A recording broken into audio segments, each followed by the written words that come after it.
Hi friends, welcome back to my channel. ಎಲ್ರಿಗೂ ನಮಸ್ಕಾರ. ನಾನಿವತ್ತಿಲ್ಲಿ ಪೈನಾಪಲ್ನ use ಮಾಡಿಕೊಂಡು ಕೇಸರಿ ಭಾತ್ನ ಮಾಡ್ತಾಯಿದ್ದೀನಿ.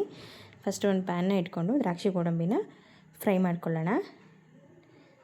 ಫಸ್ಟು ತುಪ್ಪ ಹಾಕ್ಕೊಂಡು ದ್ರಾಕ್ಷಿ ಗೋಡಂಬಿನ ಹಾಕ್ಕೊಂಡು ಇಲ್ಲಿ ಫ್ರೈ ಮಾಡ್ತಾಯಿದ್ದೀನಿ. ಸ್ವಲ್ಪ ಕಲರ್ ಚೇಂಜ್ ಆಗ್ತಿದ್ದಂಗೆ ಅದ್ರ ಜೊತೆಲೇನೆ ರವೆನ ಆ್ಯಡ್ ಮಾಡಿಕೊಂಡು ಹುರ್ಕೊಳ್ಳೋಣ. ನೋಡಿ, ಅದು ಬಣ್ಣ ಚೇಂಜ್ ಆಗಿದೆ. ಈಗ 1.5 ಕಪ್ಪಷ್ಟು ರವೆನ ಹಾಕ್ತಾಯಿದ್ದೀನಿ. ಮೀಡಿಯಮ್ ಸೈಜ್ದು ರವೆಯಲ್ಲಿ ರವೆನೂ ಅಷ್ಟೇ ಚೆನ್ನಾಗಿ ಫ್ರೈ ಆಗಬೇಕು.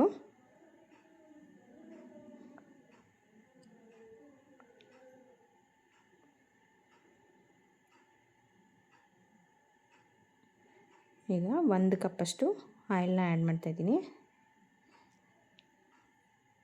ರವೆ ಚೆನ್ನಾಗಿ ಫ್ರೈ ಆಗಿದೆ. ಈಗ ಎಣ್ಣೆ ಜೊತೆಲೂ ಅಷ್ಟೇ ಸ್ವಲ್ಪ ಚೆನ್ನಾಗಿ ಫ್ರೈ ಆಗ್ತಿದ್ದಂಗೆ ಈಗ 1 ಕಪ್ಪಷ್ಟು ಪೈನಾಪಲ್ಲು ಅದ್ರ ರವೆ ಜೊತೆಲೇ ಹಾಕಿ ಅದನ್ನು ಅಷ್ಟೇ ಸ್ವಲ್ಪ ಚೆನ್ನಾಗಿ ಫ್ರೈ ಮಾಡ್ಕೊಳ್ಳೋಣ.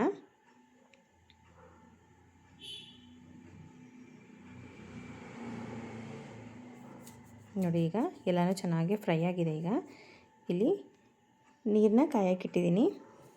1.5 ಕಪ್ಪಷ್ಟು ನೀರು ರವೆ ಹಾಕಿರೋದ್ರಿಂದ ಇಲ್ಲಿ 3.5-4 ಕಪ್ಪಷ್ಟು ನೀರನ್ನ ಆ್ಯಡ್ ಮಾಡ್ಕೊತಿದ್ದೀನಿ. ಇಲ್ಲಿ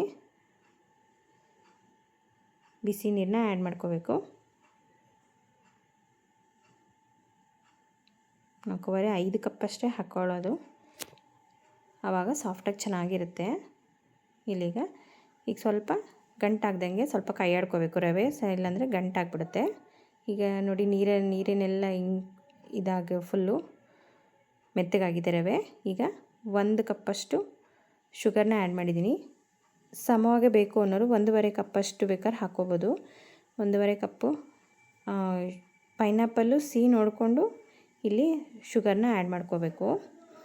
ನಾನಿಲ್ಲಿ 1.5 ಕಪ್ಪಷ್ಟು ಆ್ಯಡ್ ಮಾಡಿದ್ದೀನಿ. ಇನ್ನೂ ಸ್ವಲ್ಪ ಸ್ವೀಟ್ ಬೇಕು ಅನ್ನೋರು 2 ಕಪ್ಪಷ್ಟು ಆ್ಯಡ್ ಮಾಡಿಕೊಂಡ್ರು ಆಗುತ್ತೆ.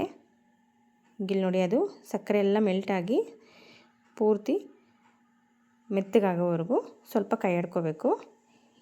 ಈಗ ಲಾಸ್ಟಲ್ಲಿ 1-2 ಸ್ಪೂನು 3 ಸ್ಪೂನಷ್ಟು ತುಪ್ಪ ಬೇಕು ಅನ್ನೋರು ಹಾಕ್ಕೊಳ್ಳಿ. ಇಲ್ಲ ಅಂತಂದರೆ ಆಯಿಲ್ ಹಾಕಿರೋದ್ರಿಂದ ಫಸ್ಟು ದ್ರಾಕ್ಷಿ ಗೋಡಂಬಿ ಕರಿಬೇಕಾದ್ರೆ ಹಾಕಿರೋದ್ರಿಂದ ಹಾಕದೆ ಹೋದ್ರೂ ನಡೆಯುತ್ತೆ. ಈಗ ನೋಡಿ, ಸಾಫ್ಟಾಗಿ ರೆಡಿಯಾಗಿದೆ ಪೈನಾಪಲ್ ಕೇಸರಿ ಭಾತ್.